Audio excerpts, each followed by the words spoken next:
I should have known something was wrong when Marcus insisted on being the one to unpack the wedding gifts. He was many things, but domestically involved wasn't one of them. The man who couldn't be bothered to load the dishwasher suddenly wanted to organize crystal vases and monogrammed towels.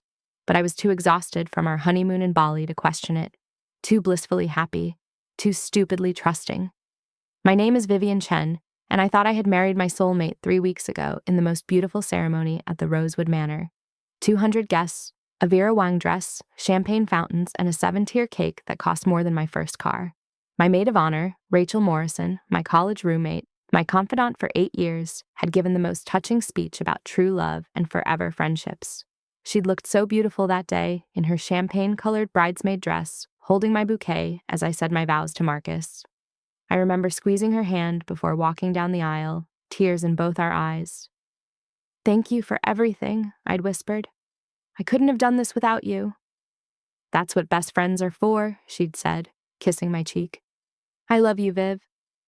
Now, standing in my living room 3 weeks later, staring at the live feed on my phone, I realized that kiss had been Judas's kiss, the kind that marks you for betrayal. Let me back up. Let me tell you how I got here, watching my husband and my best friend on a hidden camera I'd installed in what I thought was paranoia, but turned out to be divine intervention. It started with the orchid. Marcus and I received dozens of wedding gifts, most of them the usual stuff from our registry at Bloomingdale's, but one stood out. It was a stunning arrangement, a rare blue orchid in an exquisite hand-painted ceramic pot almost 2 feet tall. The card read, "To new beginnings and watching love grow. Congratulations, Vivian and Marcus." No signature, no return address. "Who do you think sent this?" I'd asked Marcus as we unpacked gifts in our new condo, the 2-bedroom in Tribeca that my parents had helped us with the down payment for. Marcus barely glanced at it. "Probably someone from your work. You know how those finance people are, always trying to show off with expensive gifts. Put it somewhere. I need to finish these thank you cards." But the orchid bothered me. Not the flower itself, it was gorgeous, but the anonymity. I'm a senior analyst at Goldman Sachs. I deal with numbers, patterns, anomalies. Something about an expensive, rare orchid with no sender information didn't add up. 2 days later, I got a package. Plain brown box, no return address, delivered to my office. Inside was a note typed on plain paper. "The orchid sees everything. Check the soil." My hands started shaking. I looked around my office, suddenly paranoid. Who sent this? Was this a prank? A threat? That night, while Marcus was at his gym, allegedly, I went to the orchid. I'd placed it on the console table, in our entryway, where it got good light from the window. I carefully lifted the plant from the ceramic pot. Hidden in the false bottom, wrapped in waterproof plastic, was a tiny wireless camera. High definition, motion activated, with a battery that could last weeks. And a Wi-Fi transmitter. Someone had planted surveillance in my home and then told me about it. My first instinct was to call the police. This was illegal, terrifying. But then a cold voice in my head, the analyst voice, said, "Why would someone tip you off about their own surveillance unless they wanted you to see something?" I downloaded the app from the instructions in the package. The camera had already been recording for 3 days, saving footage to a cloud server. My stomach was in knots as I logged in, expecting to see, what? A stalker? A robbery? I saw my husband, and I saw Rachel. The timestamp was from yesterday, 2:17 p.m. I'd been at work, in back-to-back meetings about the Henderson merger. Marcus was supposed to be working from home, editing the manuscript for his novel. He'd been working on it for 3 years, a literary thriller about infidelity and revenge. The irony would be funny if it didn't make me want to vomit. The footage showed them entering through the front door. Rachel was laughing, her hand on Marcus's chest. "Are you sure she won't come home early?" Rachel's voice was clear on the audio. The camera had excellent sound quality. "Vivian's got meetings until 6. We have hours." Marcus's voice, my husband's voice, dripping with confidence and lust. "God, I've been dying to do this all week. Playing the devoted husband at that charity dinner Sunday while you sat across the table, I nearly lost it when you slipped off your shoe and ran your foot up my leg." "You loved it," Rachel purred, pulling him toward the living room. "You love the danger." Before I continue, please hit that like button and subscribe to the channel. Drop a comment telling me where you're watching from. I love hearing from you. And if this story resonates with you, share it with someone who needs to hear it. They didn't make it to the bedroom. They didn't even make it to the couch. Right there, on the Moroccan rug my mother had bought us as a wedding gift, the rug I'd spent an hour picking out with her. They stripped each other's clothes off like animals. I won't describe what I saw in detail. Some images burn into your brain and refuse to leave, no matter how much you wish they would. But I'll tell you what I heard. "I can't believe we're married now," Rachel said afterward, lying naked on my rug, tracing circles on Marcus's chest. My breath stopped. "Married?" "Best decision I ever made," Marcus replied, kissing her forehead. "Even if we can't tell anyone yet." "How much longer do we have to wait?" Rachel's voice turned petulant. "This is torture. I'm tired of sneaking around. I'm tired of pretending to be her friend." "Just a few more months," Marcus soothed. "Maybe 6, maybe a year. We need to establish that she's erratic, that the marriage isn't working. My lawyer said if we can prove she's unstable, document some kind of breakdown, we can void the prenup on mental health grounds. Then we trigger the divorce. I get the condo since I'll claim she's unfit to handle finances. And we're free." "And her trust fund?" Rachel asked. "That's the big prize," Marcus said, his voice taking on a sharp edge. "Her grandfather left her $8 million. It vests when she turns 35, which is in 6 months. If I'm still married to her when it vests, I have a claim to half in the divorce as marital assets acquired during the marriage. $4 million, Rachel. That's what we're waiting for." I sat in my home office, watching this footage on my phone, and I felt something inside me die. Not my heart that was already iced over, frozen solid with shock and rage. It was something deeper, the part of me that believed in people, the part that believed in love. My husband hadn't married me for love. He'd married me for money, and my best friend had helped him do it. I kept watching. I had to. There was more. "What about the book deal?" Rachel asked. "Is that even real?" Marcus laughed. "The novel? That's cover, babe. Do you know how many aspiring writers live in New York? It's the perfect excuse for not having a real job. Vivian's father actually respected me more when I said I was working on a literary thriller than when I told him I was a consultant. Artists are more respectable than failures, apparently." "So you've been faking writing a book for 3 years?" "I wrote 50 pages in year 1 to show her. She was so proud, so supportive, kept encouraging me to follow my dreams. I haven't written a word in 2 years. I spend my days at the gym, taking personal training sessions I tell her are networking lunches and meeting you at your apartment for our real marriage." "When did you two actually get married?" I whispered at my screen, my voice hoarse. As if hearing me, Rachel asked the same question. "Last year," Marcus said. "Vegas. Remember that weekend I told Vivian I was at a writer's retreat in Nevada? We drove to a little chapel on the Strip. You wore that white dress I bought you." "I still have it," Rachel said softly. "I know we can't have a real wedding until this is over, but sometimes I take it out and look at it. I imagine our real wedding, the one where I don't have to pretend to be the maid of honor but actually get to be the bride." "You will be," Marcus promised. "In a year, we'll have the money, we'll have the condo sold, and we'll have each other publicly. We'll renew our vows somewhere beautiful. Bali, maybe, or the Maldives." "She took you to Bali for the honeymoon," Rachel said, and there was venom in her voice. "That was supposed to be our trip. You were supposed to take me." "I know, baby, I know. But it was her parents who paid for it. What was I supposed to say? And besides, I was thinking of you the whole time. The sex was terrible. She's so vanilla. Not like you." They laughed. They laughed about me, about my body, my performance, my inadequacy. I turned off the video. I couldn't watch anymore. I sat in the darkness of my office, the only light coming from the desk lamp, and I made a decision. They wanted to play games. They wanted to manipulate and deceive and steal. Fine. I was a financial analyst who'd made millions for Goldman Sachs by finding patterns in chaos, by predicting market moves before they happened. I was a grandmaster's daughter who'd learned chess at age 5 and could think 20 moves ahead. Marcus Sterling and Rachel Morrison had no idea what they'd started. But they were about to learn that when you try to con a woman who makes her living reading people in numbers, you better make damn sure you don't leave any loose ends. And they'd left dozens. I spent the next 72 hours living a double life. During the day, I was Vivian Chen, the blissfully happy newlywed. I kissed Marcus goodbye every morning. I texted Rachel about our next lunch date. I smiled and laughed and played my part perfectly. At night, while Marcus worked on his novel in his office, door closed, headphones on, probably texting Rachel or watching porn, I became someone else. I became the investigator. I became the architect of their destruction. The first thing I did was save every second of footage from that camera.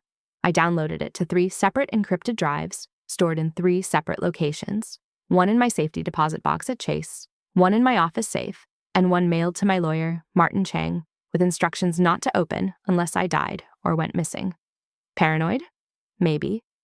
But people who could fake a marriage while planning to steal millions weren't people I could trust not to hurt me if cornered. Then I went hunting through our finances. Marcus had access to our joint checking account, the one we used for household expenses. I'd been depositing $5,000 a month into it, thinking we were saving for furniture, for trips, for our future. The balance should have been around $50,000 after a year. It was $3,200. I pulled up the transaction history. Withdrawals. Dozens of them. $500 here, $800 there. Always ATM withdrawals, so there was no merchant record. Just cash, disappearing into the void. Or more accurately, disappearing into Rachel's rent. I cross-referenced the dates of the withdrawals with my own calendar. Every single one occurred on days when I'd worked late or traveled for business. Days when Marcus was supposedly home writing. I opened a credit card statement I'd never seen before. It arrived in the mail, addressed to Marcus, and I'd always left his mail alone, respecting privacy, boundaries, all that bullshit that trusting wives do. I steamed it open carefully. Jewelry purchases from Tiffany, 5 different charges ranging from $2,000 to $8,000. I'd never received jewelry from Tiffany. I looked at my wedding ring. It was beautiful, a 2-carat diamond in a platinum setting. "It's a family heirloom," Marcus had told me when he proposed. "My grandmother's ring. She'd have loved you." I took the ring to a jeweler the next day during my lunch break. "How much is this worth?" I asked the appraiser. He examined it under his loupe for 30 seconds. "This is cubic zirconia in a silver setting with platinum plating," he said apologetically. "Maybe $200 retail. I'm sorry." My engagement ring was fake. My marriage was fake. My best friend was fake. My husband was fake. But my rage, that was real. I went to Rachel's apartment. She wasn't home. She was at her job as a graphic designer at a small boutique firm. I'd been to her apartment 100 times. I knew she kept a spare key under the mat because she was always losing hers. I let myself in. Her apartment was a studio in Hell's Kitchen, small but cute, decorated in that boho chic style she loved. Tapestries on the walls, plants everywhere, a vintage record player. I felt sick being there, remembering all the times we'd had wine nights on that couch, all the times she'd cried to me about her dating disasters. Had she been crying about Marcus? About having to watch him marry me? I searched her apartment systematically. I found the wedding dress in her closet. White, simple, beautiful, with a tag from a Vegas bridal shop. I found a marriage certificate in her nightstand drawer. Marcus Sterling and Rachel Morrison, married in Clark County, Nevada, 13 months ago. Officiant, Elvis P. Johansson. Of course it was an Elvis impersonator. I photographed everything with my phone. Then I found the laptop. Rachel's personal computer sitting on her desk. She'd left it on, probably in a rush this morning. I didn't even need to hack it. Her email was open. I searched for Marcus's name. 217 emails over the past 18 months. I started reading. The earliest ones were from before Marcus and I got engaged. "Can't wait to see you tonight. Vivian said she's working until midnight, so we have the whole evening. I'll bring wine and that thing you like." The subtext was clear. "She's so clueless," Rachel wrote in another. "She actually thinks you're at the gym. Meanwhile, you're with me, doing things she'd never let you do. God, I love this. I love us." I felt vomit rising in my throat, but I kept reading. "When are you going to propose?" Rachel wrote, dated 2 years ago. "I know we agreed on the plan, but I hate watching you with her. I hate that she gets to touch you in public. I hate that she thinks you're hers." Marcus's response: "Soon, babe. I need to lock it down before her birthday. The trust fund vests at 35. If I'm her husband when she turns 35, I get half. That's the whole point. You have to be patient. This is a long game, but the payoff is massive. We'll be set for life." More emails. Planning emails. Logistics emails. "Make sure you act appropriately excited when she shows you. The ring I picked out," Rachel wrote. "She spent hours agonizing over designs. She has no idea I fed her ideas that I knew you'd hate because I wanted her to pick something ugly. That way you won't feel bad when you pawn it after the divorce." "You're brilliant," Marcus replied. "Remind me why I'm marrying her and not you." "Because she has $8 million and I have student loans," Rachel wrote back. "But after this, we'll have $4 million. And each other. Forever." I printed every email. I photographed every page of her diary that mentioned Marcus, and there were dozens. I took pictures of the marriage certificate, the dress, the receipts for the Vegas trip that she'd hidden in a shoebox. Then I left, carefully locking the door behind me, replacing the key under the mat. Rachel would never know I'd been there. That night, Marcus came home from wherever he'd actually been and found me cooking dinner. Pasta carbonara, his favorite. "Hey, babe," he said, kissing my cheek. His lips felt like acid on my skin. "This smells amazing. What's the occasion?" "No occasion," I said, smiling. "I just wanted to do something nice. We haven't had a proper dinner together since we got back from Bali." "You're the best," Marcus said, hugging me from behind. I felt his hands on my waist, the same hands that had been on Rachel's body 48 hours ago. "I'm so lucky to have you." "I'm the lucky one," I lied. We ate dinner, we talked about our days. Marcus told me his novel was really coming together and he might have a draft done in a few months. "That's wonderful," I said. "I can't wait to read it."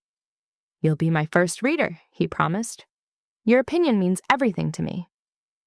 After dinner, Marcus said he needed to work for a few hours. He disappeared into his office.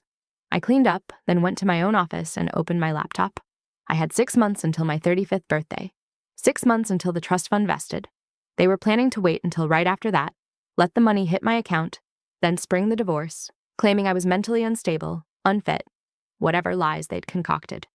I wasn't going to wait 6 months. I was going to destroy them in 6 weeks. But first, I needed more evidence. I needed to understand the full scope of their plan. The camera in the orchid had given me the sexual affair and the marriage confession. But I needed the financial conspiracy. I needed to prove that Marcus had married me fraudulently with the specific intent to steal my inheritance. I logged into our joint bank account and started tracking patterns. Every Wednesday, Marcus withdrew $300. Every Saturday, $500. I cross-referenced with Rachel's Venmo, which was public because she was an idiot. Every Thursday, she Venmo'd her landlord $200 for rent. The timing matched. Marcus was paying Rachel's rent with our joint money. Money I'd earned. I found more. Marcus had taken out a credit card in my name without my knowledge. He'd forged my signature on the application. That was identity theft, a federal crime. He'd racked up $47,000 in charges, hotels, restaurants, a trip to Paris last year when he'd told me he was at a writing conference in Austin. I found the Instagram photos. Rachel and Marcus at the Eiffel Tower, her face carefully cropped out of most shots. "Research trip for the novel," the caption said. Research. For a novel he wasn't writing. To steal from a wife he didn't love, with a woman he'd already married. I felt something cold and hard settle in my chest. This wasn't just infidelity. This wasn't just betrayal. This was a criminal enterprise. And they'd made one critical mistake. They'd underestimated me. I called my lawyer the next morning. Martin Chang had handled my parents' estate planning and was one of the best matrimonial attorneys in New York. "Vivian," he said warmly when his secretary put me through. "How's married life?" "That's actually why I'm calling," I said. "I need to see you, today if possible. And Martin, this needs to be completely confidential." His tone changed instantly. "I have a slot at 2. Come to the office." I sat in Martin's mahogany-paneled office in Midtown and laid it all out. I showed him the camera footage, the emails, the fake marriage certificate, the forged credit card application, the pattern of financial theft. Martin watched and read in silence, his expression growing darker with each piece of evidence. "Holy shit," he said finally, which was about as emotional as Martin ever got. "Vivian, this is worse than infidelity. This is fraud on a massive scale, criminal conspiracy, identity theft, bigamy." "Can we get them arrested?" I asked. "Yes, absolutely yes. But let me ask you something first. What do you want? Do you want them in prison, or do you want them destroyed?" I thought about it. Prison was clean, legal, righteous. But prison wouldn't hurt them the way they'd hurt me. Prison wouldn't take everything they cared about and grind it into dust. "I want them destroyed," I said. "Utterly, completely. I want everyone they know to understand what they did. I want them to lose everything." Martin smiled. It wasn't a nice smile. "Then we don't go to the police yet. We set a trap. We let them think they're winning, and then we spring it at the moment of maximum damage." "What did you have in mind?" "When's your birthday?" "March 15th, 6 months away." "Perfect. Here's what we do. If this story is making your blood boil like mine was, make sure you're subscribed and hit that notification bell so you don't miss what happens next. Trust me, the revenge gets so much better. Your support means everything to this channel. The plan Martin laid out was beautiful in its simplicity and devastating in its execution. I would play along for the next 6 months. I would be the perfect wife. I would let my trust fund vest. I would let Marcus think he'd won. And then, on the day after my birthday, when the $8 million hit my account, we would strike. But I couldn't just sit and wait. I needed to build the case. I needed to document every lie, every theft, every moment of betrayal. So I kept the camera running, and I watched. God help me, I watched. Over the next month, I saw Marcus and Rachel together 17 more times. 17 times they had sex in my home, on my furniture, in my bed. 3 times Rachel wore my clothes, my expensive silk robe, my designer dresses, even my jewelry. She'd go through my closet like it was her own, trying on my life. "This will all be mine soon," she said once, modeling a Chanel dress I'd bought for a work gala. "You'll look better in it than she does," Marcus assured her. "She doesn't have your figure." I watched Rachel go through my drawers, my private things. I watched her read my diary, the one I kept on my nightstand, laughing at my entries. "Listen to this," she said to Marcus, reading aloud. "Marcus surprised me with breakfast in bed today. He's so thoughtful. I can't believe I get to spend the rest of my life with this man. Oh my God, she's so pathetic." "She is pretty pathetic," Marcus agreed. "I almost feel bad sometimes. Almost." "Don't," Rachel said sharply. "She has everything handed to her, rich family, trust fund, easy job because of her connections. We're taking what should have been ours all along. This is justice." Justice. They called theft and betrayal justice. I saved every word, every frame of video. I was building a documentary of their evil. But I wasn't just passive. I was actively laying groundwork. I opened a new bank account that Marcus knew nothing about, at a different bank. I started transferring money from my personal Goldman Sachs paycheck, $10,000 a month, into this hidden account. After 5 months, I'd have $50,000 that Marcus couldn't touch. I documented every penny that went into our joint account and every penny Marcus stole. I compiled a spreadsheet showing he'd taken $73,000 over 18 months. I hired a private investigator, a woman named Vera Chen, no relation. She followed Marcus and Rachel for 2 weeks and compiled a report with photographs. Marcus and Rachel holding hands in Central Park. Marcus and Rachel checking into the Plaza Hotel, paying with a credit card in my name. Marcus and Rachel at a jewelry store where Rachel tried on wedding rings and Marcus paid cash. $4,200 according to the receipt Sarah obtained. "This is one of the worst cases I've seen," Sarah told me, handing over the file. "And I've seen some bad ones. These people are sociopaths?" "Can you keep following them?" I asked. "Right up until I tell you to stop." "Absolutely. This one's personal now." I also did something that Martin said was risky but necessary. I befriended Rachel more. I made myself more vulnerable to her. I told her secrets that were actually lies, carefully constructed to support what would come later.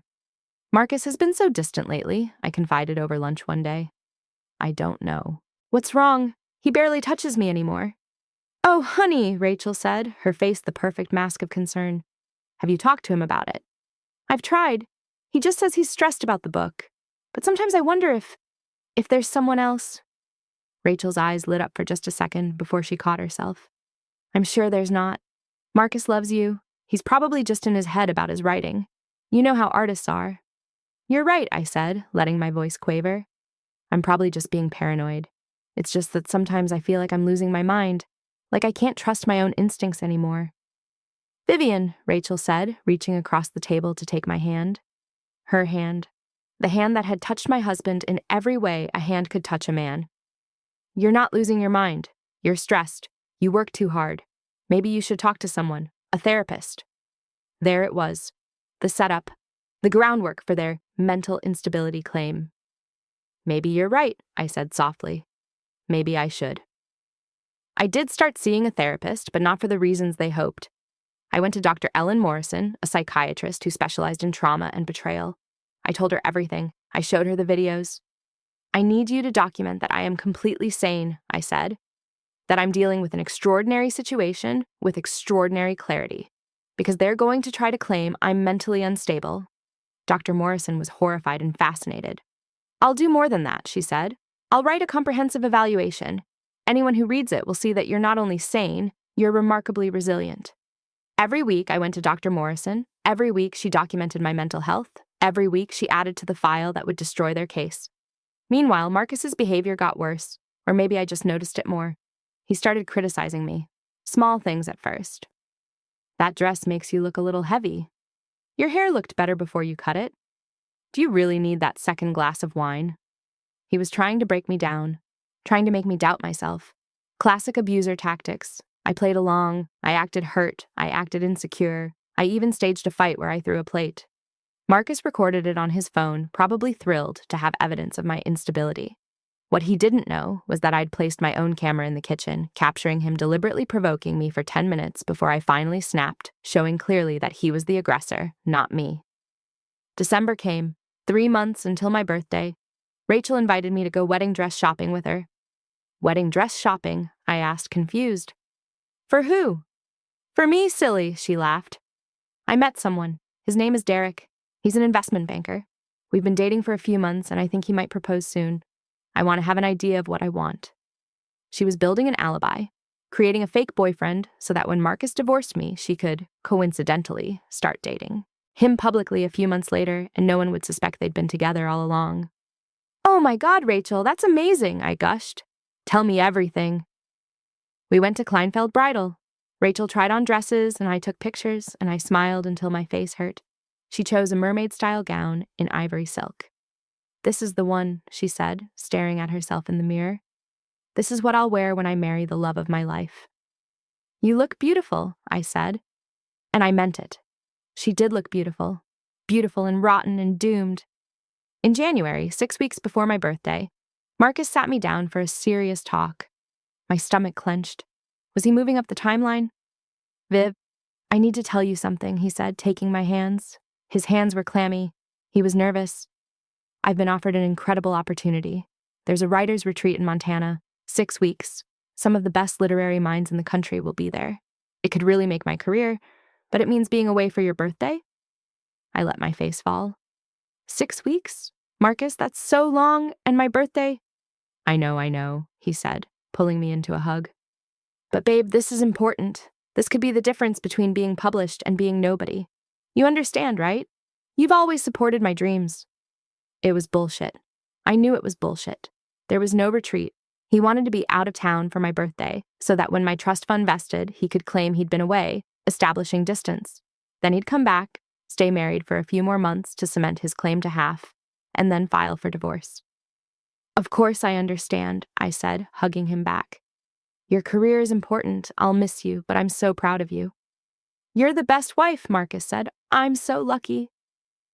3 days later, he left for Montana. I watched him pack. I watched him kiss me goodbye. I watched him get into an Uber. And then I had Sarah follow him. He went straight to Rachel's apartment.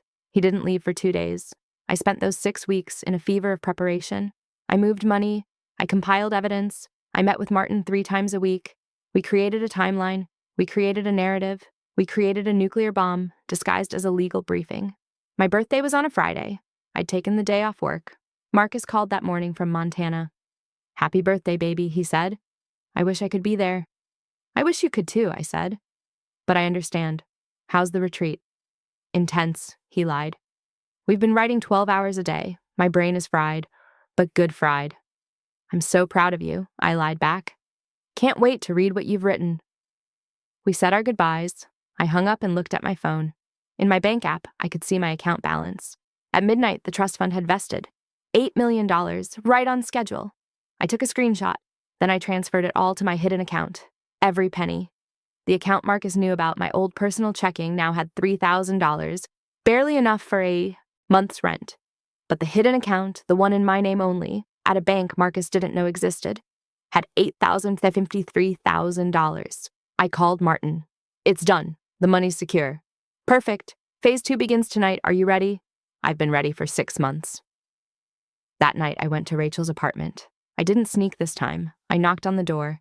Rachel opened it, saw me, and her face went white. Vivian, she said. What are you doing here? I came to talk, I said. Can I come in? She hesitated, then stepped aside. I walked in. Marcus was sitting on her couch in his boxers, holding a beer. He froze when he saw me. Surprise, I said. Happy birthday to me. The silence in Rachel's apartment was so thick you could choke on it.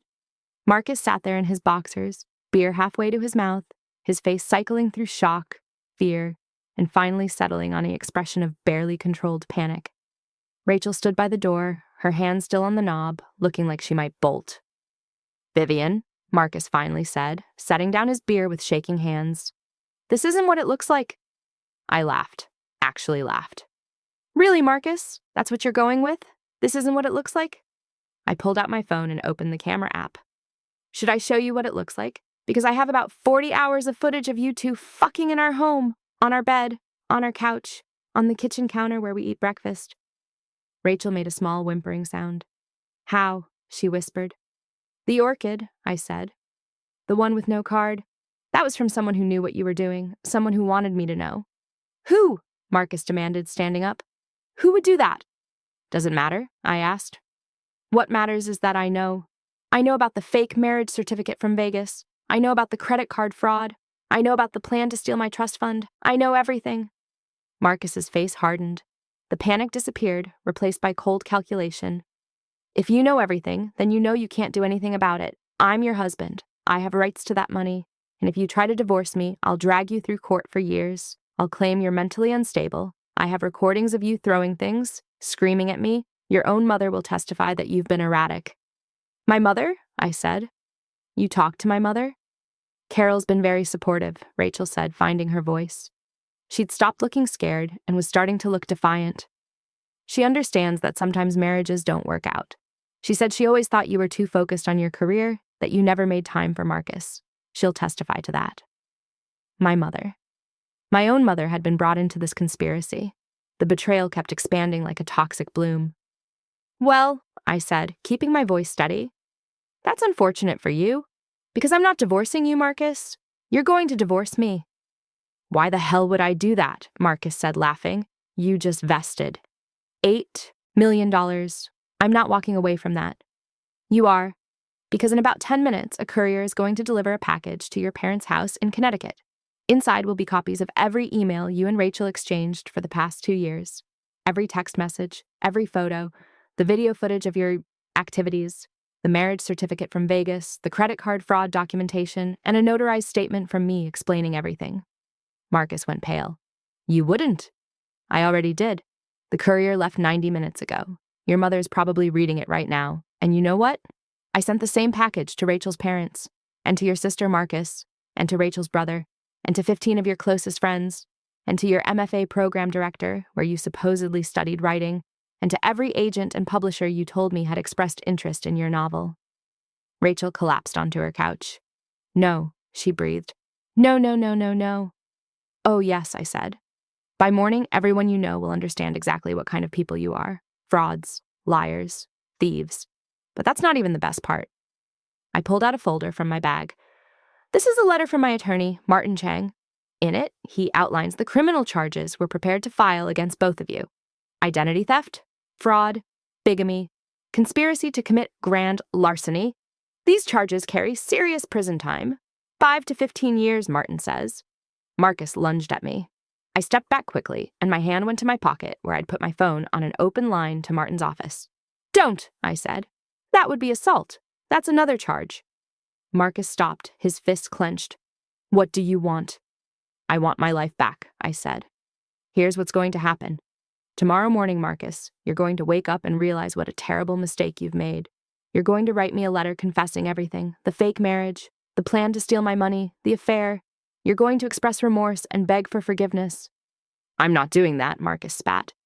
"Then I file the charges tonight and you spend the weekend in Rikers Island waiting for your arraignment. Your choice." Rachel was crying now, big, ugly sobs. "Vivian, please, I'm sorry. I'm so sorry. We didn't mean for it to go this far." "You married him in Vegas a year before he married me," I said coldly. "You fucked him in my bed. You wore my clothes. You read my diary and laughed at me. You absolutely meant for it to go this far." "The letter," Marcus said, his voice defeated. "That's all you want? A letter? And one more thing. You file for divorce. You cite irreconcilable differences. You ask for nothing in the settlement. No alimony, no assets. Nothing. You walk away with exactly what you came in with. Nothing. And the charges? If you do everything I'm asking, Martin will hold the charges. We won't file. But if you deviate from the script by one word, if you try to play games or drag this out, the full force of the law comes down on both of you. You'll be in prison by Christmas? Marcus looked at Rachel. Rachel looked at Marcus. I could see them trying to calculate, trying to find an angle. There is no angle, I said. I've spent 6 months building this case. I have physical evidence. I have video. I have testimony from a psychiatrist that I'm completely sane. I have records of every penny you stole. I have everything. The only choice you have is whether you go to prison or not. Fine, Marcus said. I'll write the letter. I'll file for divorce. Just keep those charges locked up. And you, I said, turning to Rachel. You're going to disappear from my life. You're going to move out of New York. I don't care where you go. New Jersey, Connecticut, hell. Just get out of my city. If I ever see you again, the charges get filed. I can't just leave, Rachel protested. I have a job. I have a life here. You had a life. You traded it for a fantasy with a con artist. Now you live with the consequences. You have 1 week to be gone. I walked to the door, then turned back. Oh, and Rachel? That wedding dress you picked out at Kleinfeld? I called them. I told them you were trying to commit credit card fraud under my identity since you used my recommendation to get an appointment. They've flagged your name in their system. You'll never be able to buy a wedding dress in this city again. It was petty. It was small. But watching her face crumple made something dark and satisfied unfurl in my chest. I left them there, 2 people who'd planned to destroy me, now drowning in the wreckage of their own scheme. I went home, to my home, where I'd be changing the locks tomorrow. I poured myself a glass of very expensive champagne, the good stuff from the wine fridge. I sat on my couch, the couch they'd defiled, which I'd be burning tomorrow. And I called my father. Dad, I said when he answered. Happy birthday, sweetheart, my father said warmly. How's 35 treating you? Honestly, it's the best birthday I've ever had. That's wonderful. Is Marcus throwing you a party? Actually, Dad, Marcus and I are getting divorced, and I need to tell you why. I told him everything. My father listened in silence, and I could hear his breathing get heavier, angrier. When I finished, there was a long pause. Vivian, my father said, his voice tight with barely controlled rage. Why didn't you tell me sooner? I would have killed him. I still might. Because I needed to handle it my way, I said. With evidence, with law, with complete and total destruction. You're your mother's daughter, my father said, and I could hear the pride in his voice. She would have done exactly the same thing. She would have been so proud of you, sweetheart. I'm so proud of you. Thanks, Dad. But there's one more thing. Marcus told me that Mom had been supporting them, that she knew about Rachel and was going to testify against me in the divorce. Your mother? My father sounded genuinely confused. Vivian, your mother has been dead for 5 years. She can't testify to anything.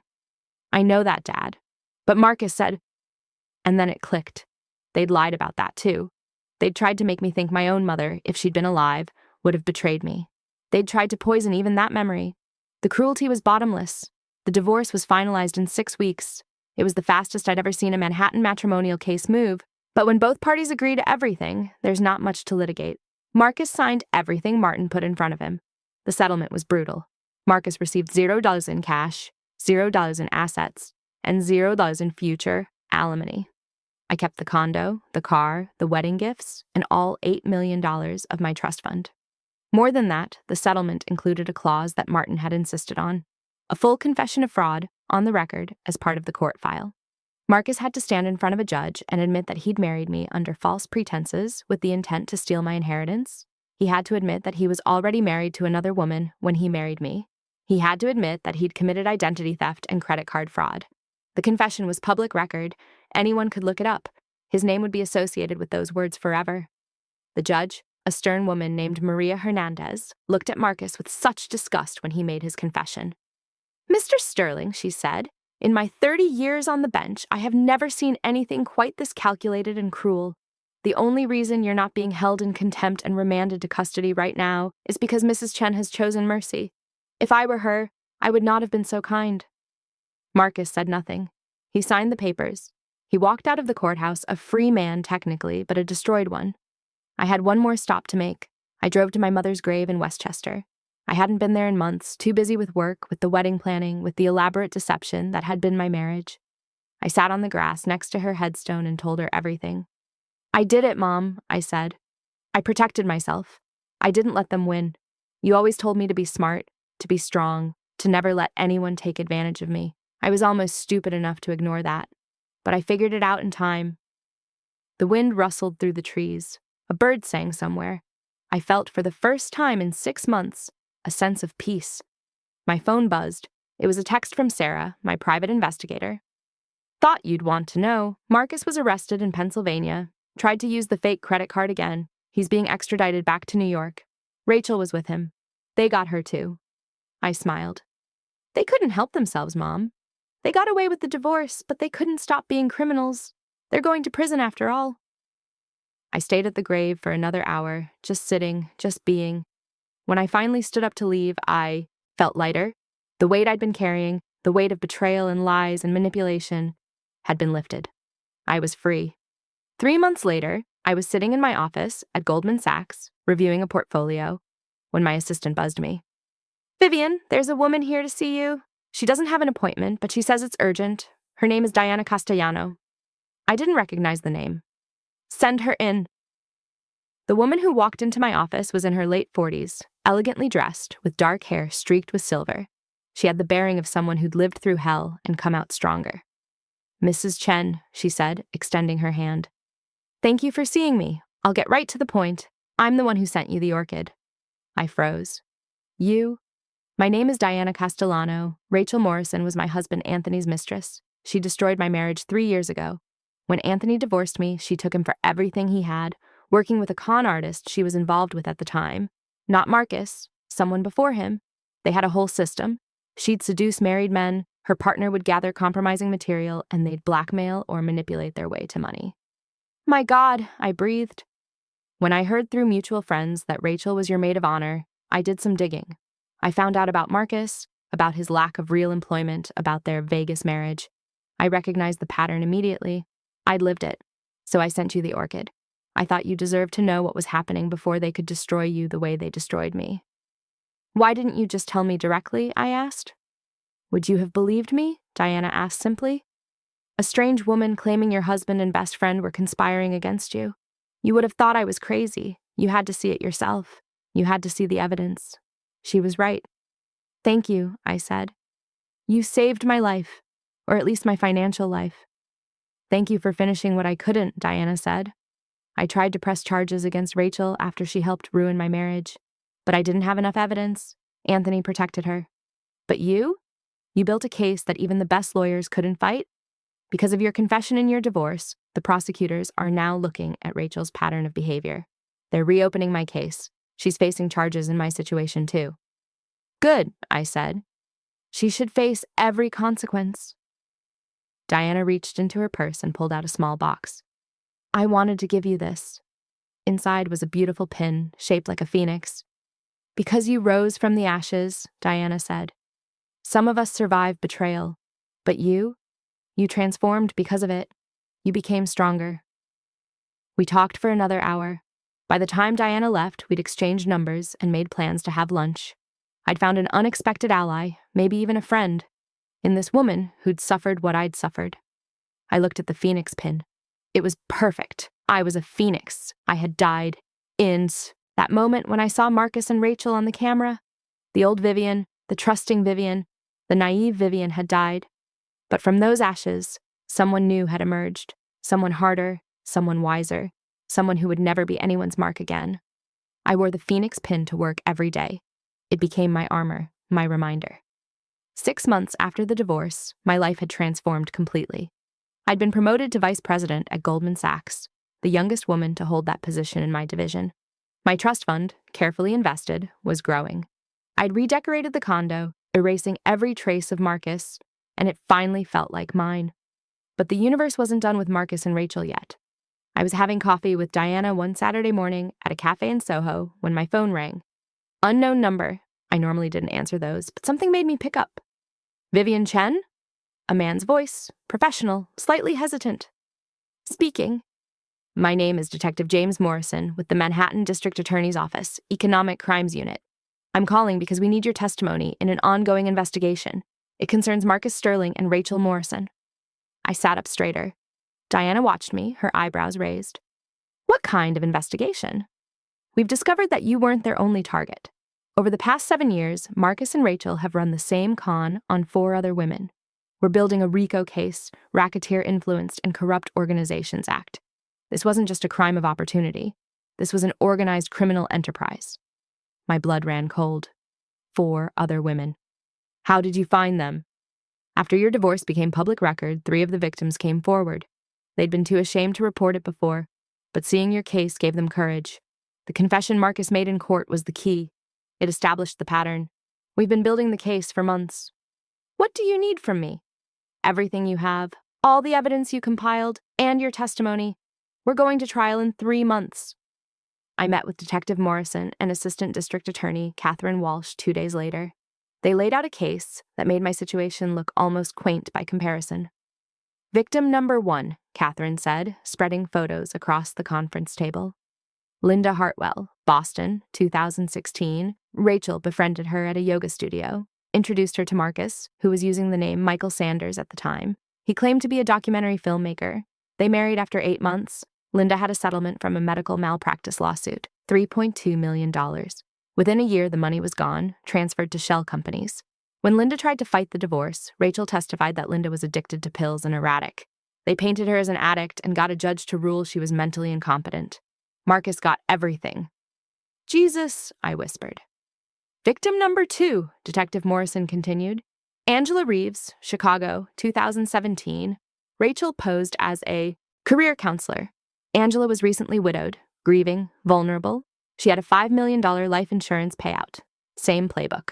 Rachel befriends her, introduces Marcus, who this time called himself Mark Reynolds and claimed to be an architect. They married, cleaned out her accounts, and when Angela fought back, they had her committed to a psychiatric facility for 72 hours, claiming she was suicidal. The judge awarded Marcus emergency control of her finances. By the time Angela got out, the money was in the Cayman Islands. I felt sick. How is this possible? How did no one connect these cases? Different names, different cities, different judges, Catherine explained. They were smart. They never hit the same city twice in a row. They'd take a year off between cons, let things cool down. Marcus would grow his hair out or shave it off, wear glasses or contacts. Rachel changed her appearance too. And they always targeted women who were isolated.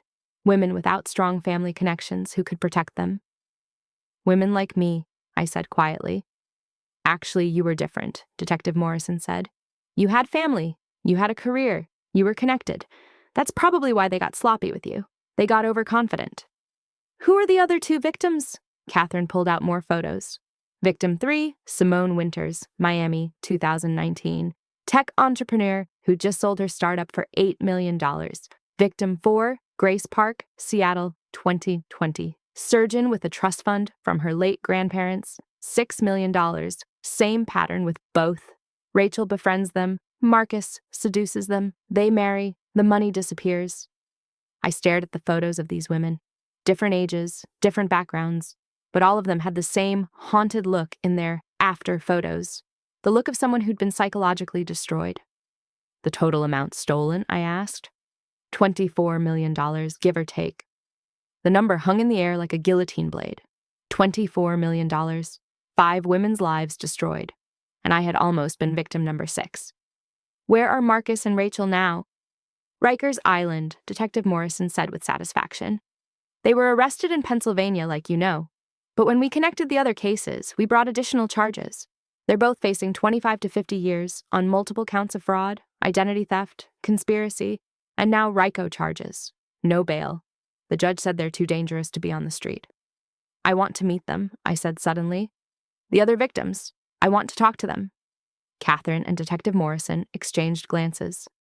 That's unusual, Catherine said, but not prohibited. Let me reach out to them. 2 weeks later, I found myself in a private room at a law office in Midtown. 4 women sat around the table with me. Linda Hartwell, 53, her hands shaking as she held her coffee cup. Angela Reeves, 46, her eyes still carrying the trauma of psychiatric commitment. Simone Winters, 39, who'd rebuilt her tech career but said she hadn't dated anyone since Marcus. And Grace Park, 31, who looked so young and broken it made my heart ache. Thank you for coming, I said. I know this is hard. You're the one who exposed them, Linda said. Her voice was stronger than I expected. If you hadn't built that case, if you hadn't gotten Marcus to confess in court, we'd still be hiding. Still thinking we were the only ones. Still thinking we were crazy. I thought I was crazy, Angela said softly. They had me committed. They told the judge I was suicidal, that I was paranoid. For 2 years after that, I believed them. I believed I was mentally ill. It wasn't until I saw your case in the news that I realized it was real. It all really happened. How did they find you? I asked. How did Rachel get close to you? They each told their stories. The pattern was eerily consistent. Rachel would identify a target, a woman with money who was isolated or vulnerable. She'd engineer a chance meeting, a yoga class, a coffee shop, a professional networking event. She'd become the perfect friend. Supportive, understanding, always available. Then, after months of friendship, she'd mention Marcus. I have a friend who'd be perfect for you, she'd say. Or, my colleague just moved to town and doesn't know anyone. Can I introduce you? The setup was always slightly different, but the result was the same. Marcus would sweep in, charming and attentive, the perfect partner. He knew exactly what I needed to hear, Grace said, tears streaming down her face. I'd just lost my grandmother, the woman who raised me. I was grieving. I was alone. And Marcus was everything. Kind, patient, interested in my work. He'd bring me soup when I worked late at the hospital. He'd rub my feet after long shifts. I thought he was my soulmate. He studied us, Simone said bitterly. Rachel would gather information during the friendship phase, our fears, our dreams, our weaknesses. Then Marcus would use all of it. He'd become the man we needed him to be. For me, he was the stable, reliable guy after my husband's death, Angela said. For Linda, he was the creative free spirit. For Simone, the intellectual equal. For Grace, the caretaker, he was a chameleon. And Rachel? I asked. What was her role after the marriage? She disappeared, Linda said. After the wedding, Rachel slowly pulled away. She'd be busy, unavailable, but she'd pop up at strategic moments. When I started questioning Marcus's financial decisions, Rachel would tell me I was being controlling. When I noticed money missing, Rachel would say I was being paranoid. She gaslit me through him. She told me I should trust Marcus completely, Grace added. That checking up on my spouse showed I didn't really love him. She made me feel guilty for having normal boundaries. We talked for 3 hours. We cried. We raged. We shared the specific ways they'd broken us. And, slowly, something shifted. We weren't alone anymore. We weren't crazy. We were survivors of the same predators. I want to be there, Linda said finally. At the trial. I want to look them in the eyes. Me too, Angela said. All of us, Simone agreed. We made a pact that day. We would all testify. We would all face them. And we would make sure they never did this to another woman again. The trial began on a cold November morning. The courtroom was packed. Catherine Walsh had warned me it would be a media circus, and she wasn't wrong. This is one of the biggest fraud cases in New York history, she'd said. The press is calling them the honeymoon killers, like the old movie. I sat in the front row with the other victims. Diana Castellano sat with us too, though her case was being tried separately. We'd all become close over the past months, bonded by shared trauma and the determination to see justice done. Marcus and Rachel were brought in wearing orange jumpsuits, wrists and ankles shackled. I hadn't seen Marcus in almost a year. He looked terrible. Prison had aged him. The confident swagger was gone, replaced by a hunched, defeated posture. Rachel looked worse. Her hair was greasy and pulled back. Her face was pale and bloated. Gone was the beautiful woman who'd been my best friend. When they saw us sitting there, all 5 victims in a row, Rachel's face crumpled. Marcus just stared straight ahead, his jaw tight. The prosecution's case was devastating. Catherine Walsh methodically laid out the pattern. She showed the jury how Marcus and Rachel had operated across 7 years, 5 victims, 3 different names. She presented bank records showing the systematic draining of accounts. She showed the shell companies, the forged documents, the fake identities. But the most powerful testimony came from the victims themselves. Linda Hartwell took the stand first. She described how Rachel had befriended her during a vulnerable time, how Marcus had seemed like a gift from the universe, how systematically they'd isolated her and stolen everything. I lost more than money, Linda said, her voice breaking. I lost 3 years of my life. I lost my ability to trust anyone. I lost myself. Angela Reeves testified about the psychiatric hold, about being locked in a facility and told she was insane while Marcus emptied her accounts. I believed them, she said. For 2 years, I believed I was the problem. That's what they took from me, my sanity, my self-worth. Simone talked about rebuilding her tech career from nothing, about the shame of telling investors she'd lost everything to a con artist. Grace described working double shifts at the hospital to pay off the debts Marcus had run up in her name. When it was my turn to testify, I was ready. I'd practiced with Catherine for weeks. I took the stand, put my hand on the Bible, and swore to tell the truth. "Mrs. Chen," Catherine began, "please tell the jury how you met the defendants." I told them everything. The orchid camera, the footage, the emails, the fake marriage certificate from Vegas. I told them about watching my husband and my best friend betray me in my own home. I told them about the plan to steal my trust fund, about the systematic way they'd tried to make me doubt my own sanity. "And how did you feel," Catherine asked, "when you discovered the truth?" "Destroyed," I said honestly. These were the two people I trusted most in the world.